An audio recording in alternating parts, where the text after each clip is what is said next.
be in jail long time ago, not to be talk about. I said he wants to become not because whether somebody liked him or not. It is a fact. No, because he's a criminal. He's a criminal. If he was supposed to be in a system whereby there's a justice, that man's supposed to have been locked up in a long time ago.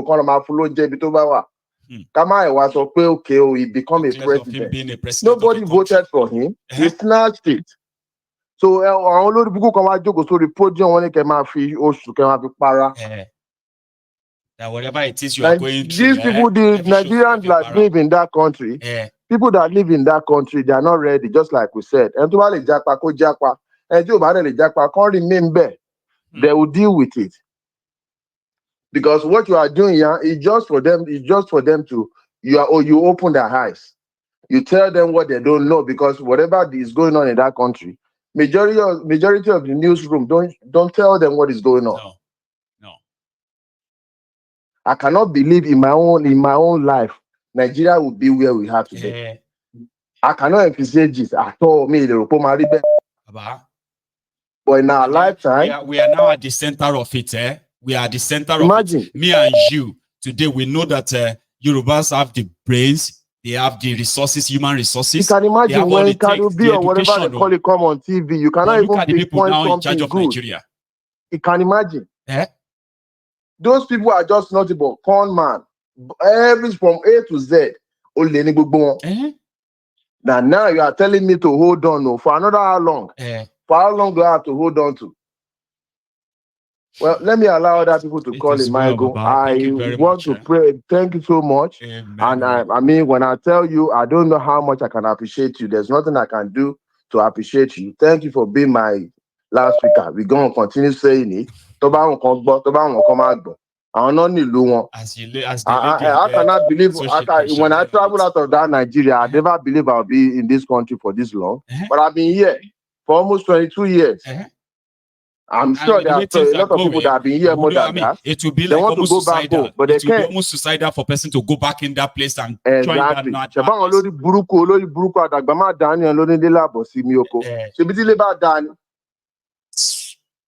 Oh, Baba. Thank you so much, Baba. You have a good night, okay? Nice one, sir. You too. So, indeed, in case if you probably just want to be somebody with an itchy finger, okay? I have said this many times on Mayegun's Diary Political, okay? And the name explains itself. Mayegun, that is me. Mayegun's Diary, that is the platform. Political, everything politics. Because to me, I believe that our politics destroyed their contraption to this point.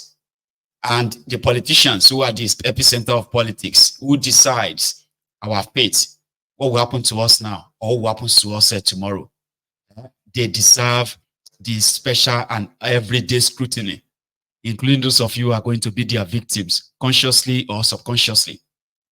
Now, if you know better, that's my slogan. If you know better, I expect you to do better. I am not a freedom fighter. I am not a journalist.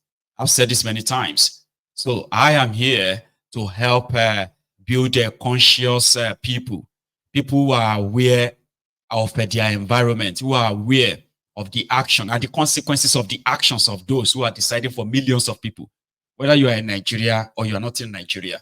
So I believe that if you know better, you will do better. If you have an informed platform that actually explains things to you and explains things to you, how things affect you, maybe you won't become an enabler or continue to be an enabler.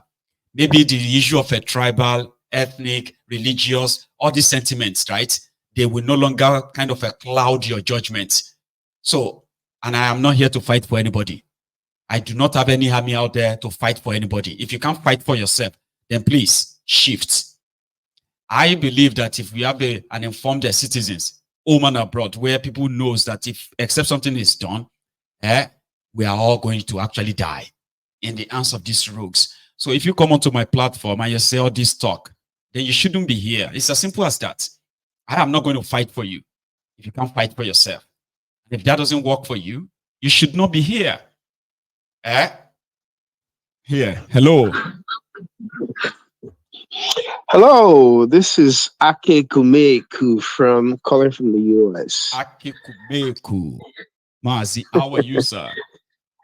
Yeah, I'm good. I feel so fortunate to be able to get through again is also is usually Me very too. difficult. I know you can do it. Thank you. Thank you so Yeah, much. thank you for being who you are. Continue to be who you are. Thank you. Um, I'm glad that it seems like it's getting harder, but like Igbo people will say, "Mgbe o ji ara ahụ ka o ji ebi."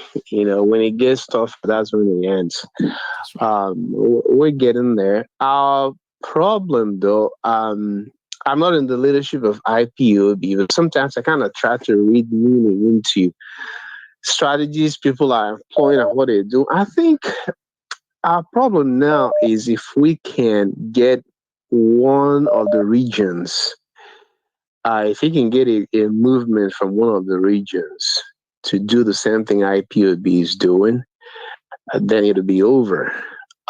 So I'm thinking, can we engage? Because there are two major movements now. The obedience. The obedience are the ones who believe that this can be done. But I always Absolutely. ask them, at what cost? The humanity of the people out there is being wiped off. Honestly. Even if, yeah, even if you finally create a new system, you have to start over with rebuilding the psyche of the people. It's almost like we're not even the way people behave, man. It's like we can't even reason, Yeah. we can't even apply logic because the system is just keep dehumanizing us in all forms. There's no human index that you can say that is positive in the Nigeria space. You know, I can tell that IPOB leadership are ready, but they know that anything Igbo, they cannot do it alone.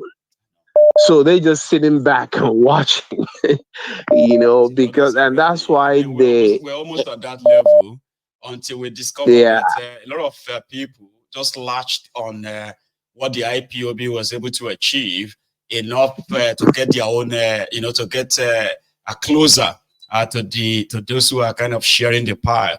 See those who were like screaming Yoruba nation among us back then. They are now pro yeah, Tifnuma, unfortunately, right? Those who are also yeah, screaming the Kwararafa at the time, the moment that man died, remember? hmm, I can't hmm, remember his name right away, but people will tell me anyway. The moment that man yeah, died, that movement, that dream almost dead within. mm, Today, a lot of them are yeah, just like either like demoralized, yeah, dehumanized, or they are part of the entire or- system now. yeah, yeah. So I'm just hoping that at some point,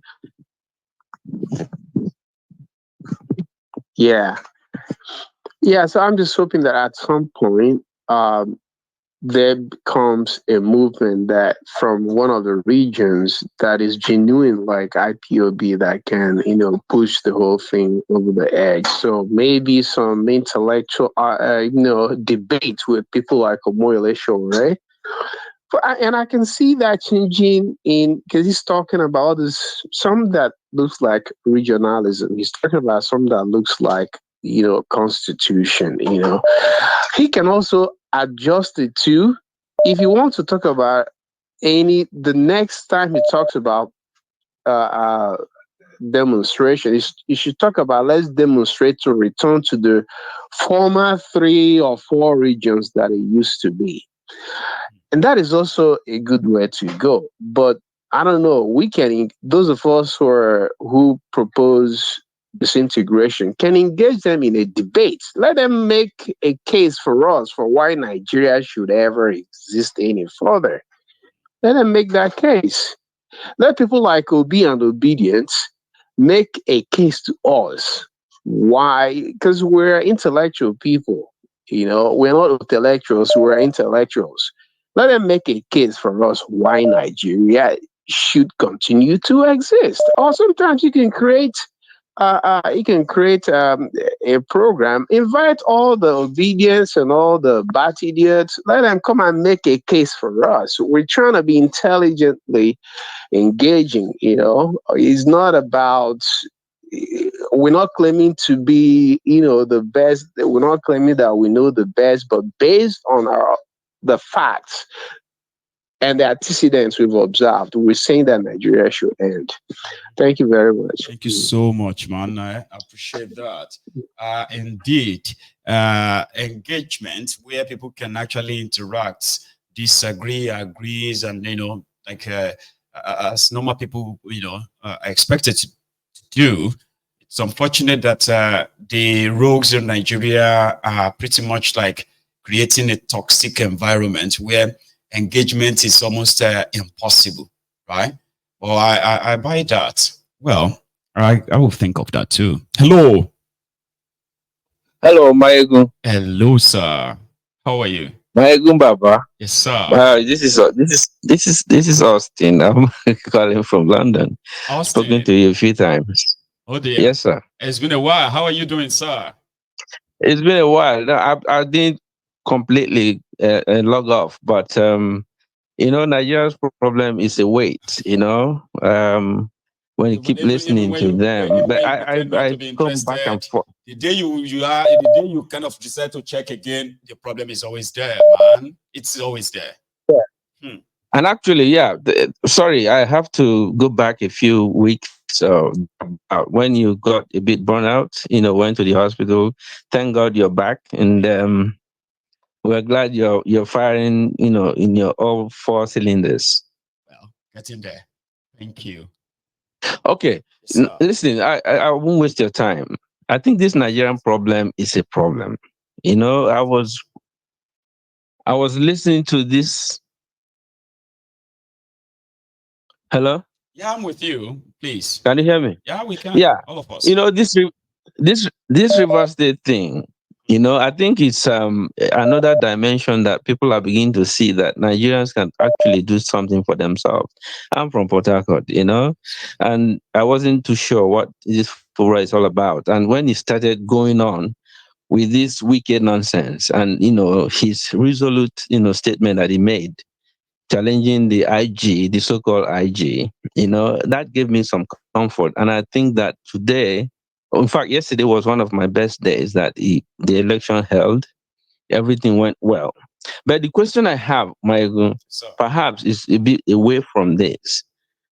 I don't know if you can do a show sometime about what caused slavery, about slavery. What caused the, Africans sold themselves. Ajayi Crowder was a Yoruba guy. He was sold into slavery, right? It was not the Igbos that sold him. It was Yorubas that sold him. And it was sold exactly. Sorry. It was so what is the problem? About 4 times. Imagine somebody being sold and it was saved, returned back to the land and resold again. So it will return back, resold again. I think I have that in this book that we are yet to teach as well. That dimension. Yeah, going down that dimension. If you go back to the east, you have the Arochukwu and all that. People say the Africans sold themselves. Now, there's something about the African that we're not looking at. If you look at what happened in Rivers State recently, in fact, this past weekend, you could see that actually when people are resolute, they do what they want to do. It works. But why is Nigeria in this mess? So the reason I'm thinking about slavery is that there's something about the African that we're not talking about that has brought us this far. But we're looking at Tinubu. Tinubu is a criminal. He's the president. He's in London, and I saw the clip about people calling him, whatever. It's embarrassing that we live here. If you go to the United States, Europe, everywhere, in medical field, in technology and everything, that is very clear. Nigerians perform. Why would a Nigerian leave Nigeria? Exactly. Why would Nigerian leave Nigeria, come to England or Europe or United States or California, get into a technology or medical field, and then do well? Now, there's a point. Exactly. There's a problem. There's a problem here. We need to look beyond those leaders. So like begets like. The fruit do not fall too far from the tree. No. There's a problem with the Nigerian, frankly. We send about 20 billion. The diaspora Nigerians send 20 billion to Nigeria. Why can't the diaspora Nigeria get organized? 20 billion is a lot of money. It is. That could do a lot. It is. So I don't know. Nigeria I don't know doesn't if I'm make that making money sense anymore. here. The country as a whole doesn't make that money anymore. It's annoying. It's annoying with all these things. If you come to London, or go to California or whatever, New York, go to a typical bar on Friday night or Saturday night, see a bunch of Nigerians sitting down drinking cognac or beer or stout. They talk rubbish, and most of them are doctors, engineers, and all that. But in the beer parlor, they just talk beer nonsense. No one would ever say that, look, we have this much money, this capital, this advantage we have that we can use to develop our country. They just send the money. And then when they go home, because exchange rate is cheap, we can afford to stay in hotel because $1,000 can give you a lot of advantage.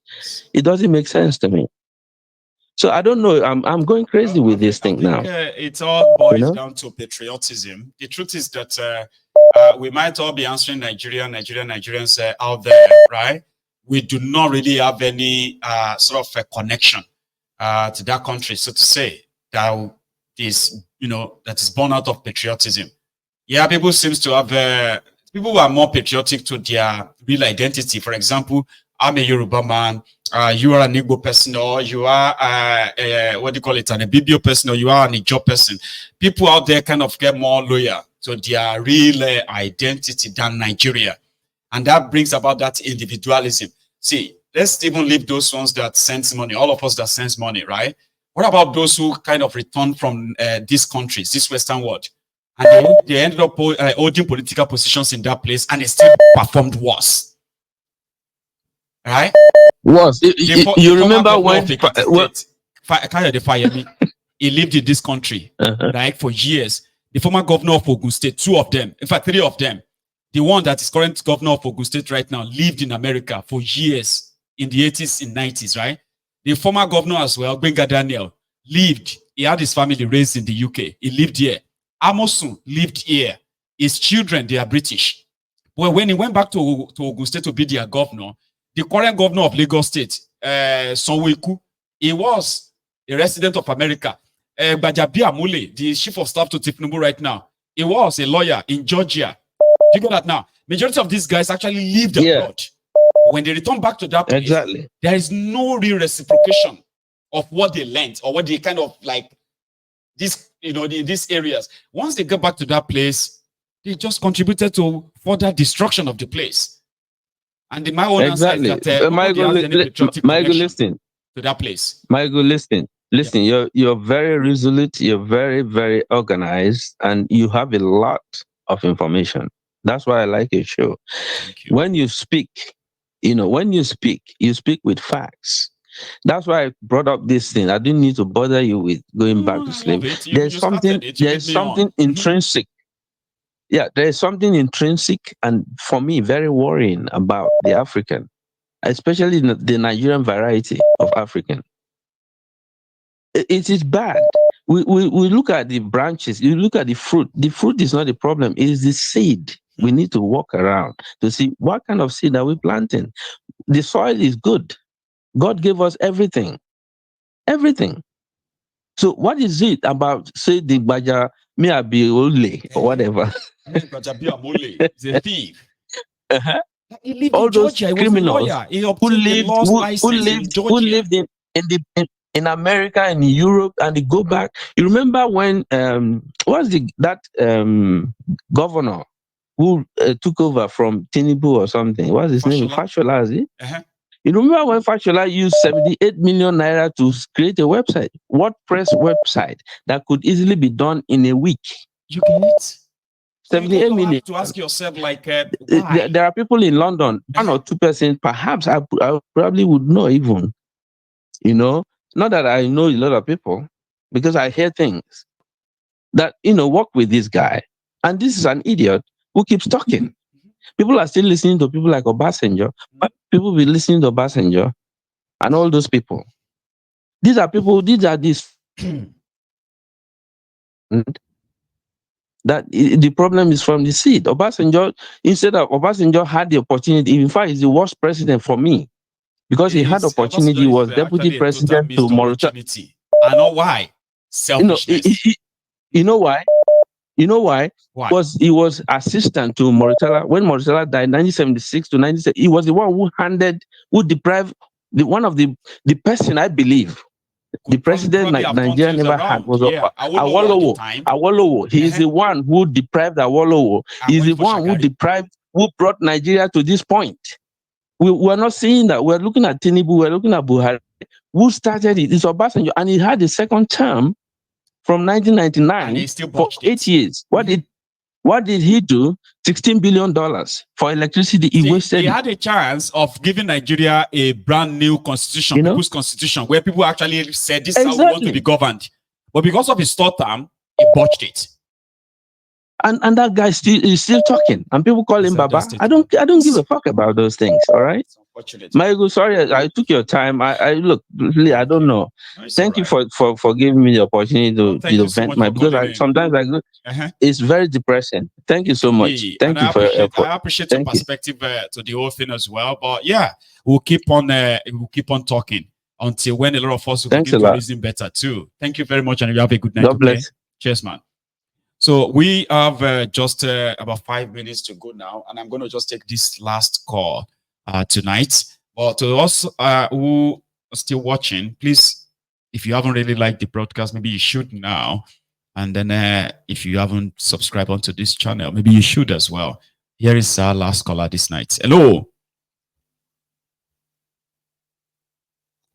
Are you there?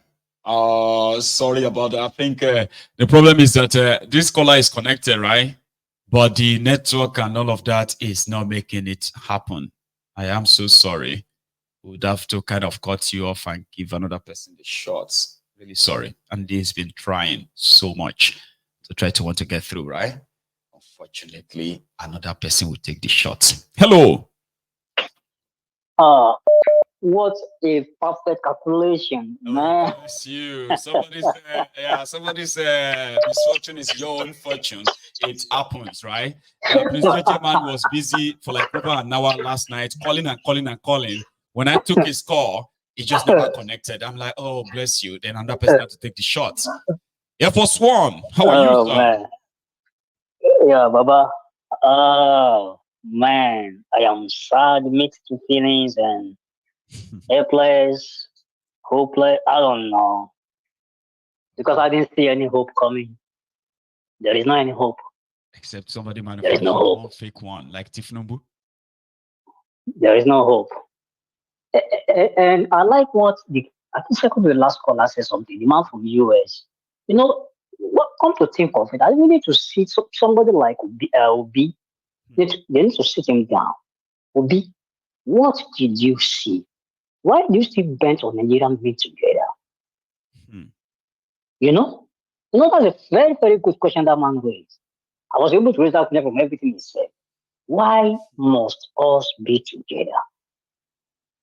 What is the catch? Let's have a chat. I don't think anybody else. Do you want us to be built? Yeah, I don't think anybody has ever, until this moment, think about asking them that question. Why do you want? Because it's not about just, giving us data, statistics about, oh, Nigeria is not producing, we are not doing this, we are not doing that. Why do you want us to be together? Because another thing you said with, I think with the gentleman that spoke last, was about tribal thing. This is very, very, very sure that people would rather follow their tribe because this person is Igbo, this person is Yoruba, Hausa. Regardless of what that person is doing, they will follow them blindly to the detriment of either their own life or comfort. They will do all those things like that. So which another question that somebody popped in my mind that, okay, so why don't we just go separate ways? Because if that be the case, we can never unite together, it will never work. No. Our 2+2 will never equal to 4. Never. I'm telling you, sir, it will never work because it basically that's what it is. Because look at those elders right now. Look at them. Look at them. Look at You them. see? Who among before you say anything, they will quickly try to shut you and say, don't you have home training? Don't you have respect? I say, yes. Respect for yes. who? Yes. Home training for who? Listen, yes. If you say people like us don't have respect, we don't have, because, I mean, people like us don't have home training because we don't have respect. I'm like, okay, hang on, fine. Me, I agree. I do not have home training or respect for people who don't have respect for me, whether you are young or old. But can we ask who raised these people? Who are their parents? I'm talking about people who have been looting, mismanaging.